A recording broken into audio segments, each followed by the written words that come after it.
Assalamualaikum warahmatullahi wabarakatuh. Perkenalkan, nama saya Yanka Intania Putri, moderator dari kelompok 5 dalam penyajian tugas KDK, konsep dasar keperawatan, tentang perlindungan hukum dalam praktik keperawatan. Dengan nama-nama kelompok: 1. Al-Ghufron Zuhri, 2. Miftah Kamiliah Fadilah, 3. Muhammad Bima, 4. Reza Rame Rizky, 5. Sabilatul Khairi, 6. Tasya Karina, 7. Yanka Intania Putri, 8. Yasmin Rika Anjeni. Untuk mengefisiensikan waktu, kami akan memulai presentasi kami yang akan dimulai oleh Sabilatul Khairi. Perkenalkan, nama saya Sabilatul Khairi dari kelompok 5 akan memulai presentasi kelompok kami dengan judul Perlindungan Hukum dalam Praktik Keperawatan.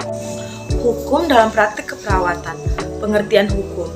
Hukum adalah keseluruhan kumpulan peraturan-peraturan dalam suatu kehidupan bersama atau keseluruhan peraturan tingkah laku yang berlaku dalam suatu kehidupan bersama yang dapat dipaksakan pelaksanaannya dengan suatu sanksi.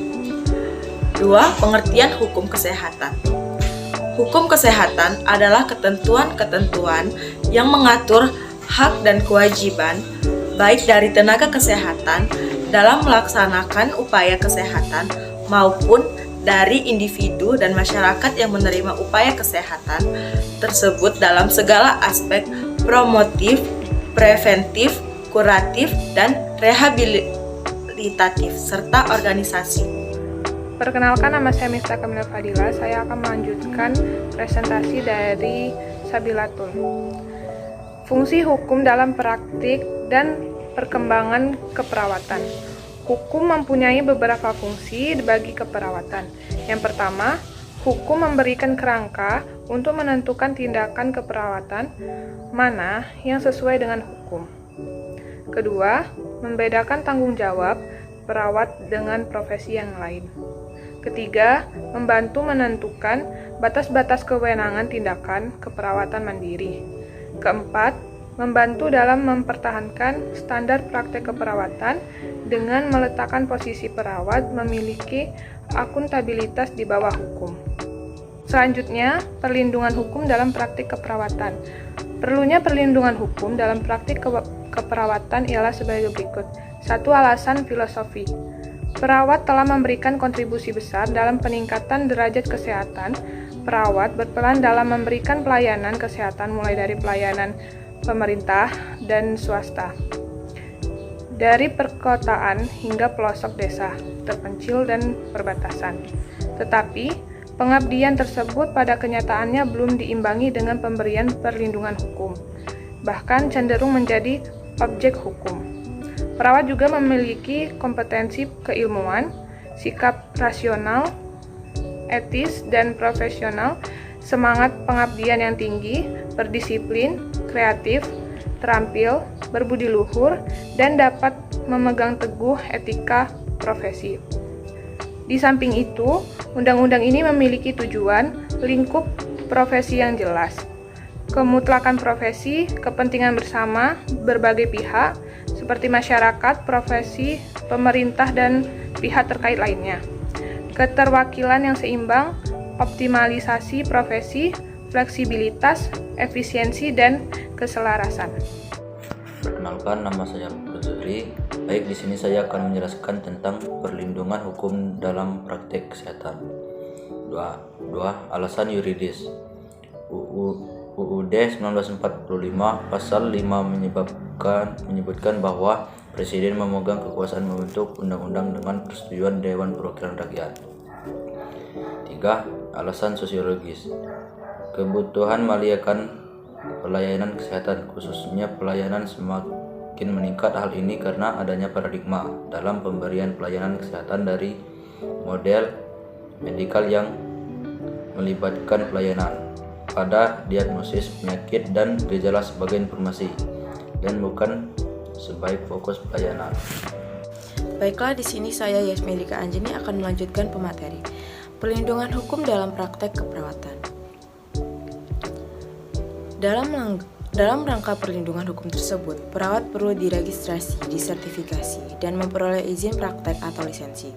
Adapun dalam rangka memberikan perlindungan hukum bagi perawat dalam menjalankan praktek keperawatan, pemerintah telah mengeluarkan keputusan yang mengatur mengenai hal tersebut, yaitu Keputusan Menteri Kesehatan Nomor 1239 Menkes SK XI 2001 tentang registrasi dan praktek perawat.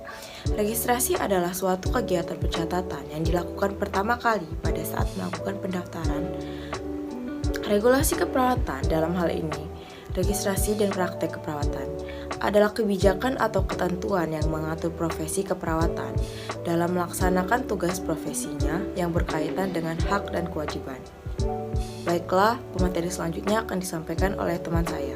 Baiklah, di sini saya, Reza Rame Rizky, akan melanjutkan ke materi perlindungan hukum dalam praktik keperawatan.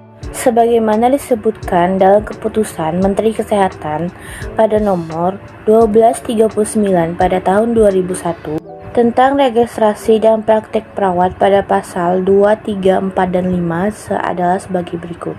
Ayat 2 Surat Izin Perawat selanjutnya disebut SIP sebagai bukti tertulis pemberi kewenangan untuk menjalankan pekerjaan keperawatan di seluruh wilayah Indonesia. B. Ayat 3 Surat izin selanjutnya disebut sebagai SIK adalah bukti tertulis yang diberikan oleh perawat untuk melakukan praktik keperawatan di sarana pelayanan kesehatan. C. Adalah surat izin praktik perawat selanjutnya disebut SIP P adalah bukti tertulis yang diberikan kepada perawat untuk menjalankan praktik perawat dalam perorangan atau per kelompok. D. Ayat 5 Standar profesi adalah pedoman yang harus dipergunakan dalam menjalankan profesi secara baik. Perkenalkan, nama saya Muhammad Bima. Baik, di sini saya akan menjelaskan tentang Undang-Undang Keperawatan dalam praktek keperawatan. 1. Pasal 531 UU 23 1922 tentang kesehatan. 1. Tenaga kesehatan berhak memperoleh perlindungan hukum dalam melaksanakan tugasnya sesuai dengan profesinya. 2. Tenaga kesehatan dalam melaksanakan tugasnya berkewajiban untuk mematuhi standar profesi dan menghormati hak pasien. 3. Tenaga kesehatan untuk kepentingan pembuktian dapat melakukan tindakan medis terhadap seseorang dengan memperhatikan kesehatan dan keselamatan yang bersangkutan. Lanjut 4. Ketentuan mengenai standar profesi dan hak-hak pasien diatur dalam peraturan pemerintah. D. Undang-Undang dalam praktek keperawatan. 2. Pasal 54 Undang-Undang tahun 1992 tentang kesehatan yang berbunyi 1. Terhadap tenaga kesehatan yang melakukan kesalahan atau kelalaian dalam melaksanakan tugas profesinya dapat dikenakan tindakan sanksi. 2. Penentuan ada tidaknya kesalahan atau kelalaian sebagaimana dimaksud dalam ayat 1 ditentukan oleh Majelis Disiplin Tenaga Kesehatan. 3. Ketentuan mengenai pembentukan, tugas, fungsi, dan tata kerja Majelis Disiplin Tenaga Kesehatan ditetapkan dengan keputusan Presiden. Perkenalkan, nama saya Yanka Tania Putri. Saya adalah penyaji terakhir untuk presentasi dari kelompok 5 yang akan melanjutkan tentang perundang-undangan. Nomor 3, Pasal 24 Ayat 1 Peraturan Pemerintah Nomor 32 tentang tahun 1996 tentang kesehatan. Perlindungan hukum diberikan kepada tenaga kesehatan yang melakukan tugasnya dengan standar profesi tenaga kesehatan. 4. Pasal 344 KUHP, barang siapa menghilangkan jiwa orang lain atas permintaan orang itu sendiri, yang lain sebutkannya dengan nyata dan sungguh-sungguh dihukum penjara selama-lamanya 2 tahun. 5. Pasal 1 Ayat 4 Undang-Undang Nomor 38 Tahun Keperawatan. Praktik keperawatan 2014 tentang adalah pelayanan yang diselenggarakan oleh perawat dalam bentuk asuhan keperawatan. Baiklah, itu adalah presentasi dari kelompok kami mengenai perlindungan hukum dalam praktik kesehatan. Atas kekurangannya kami mohon maaf. Kepada Allah kami mohon ampun. Wassalamualaikum warahmatullahi wabarakatuh.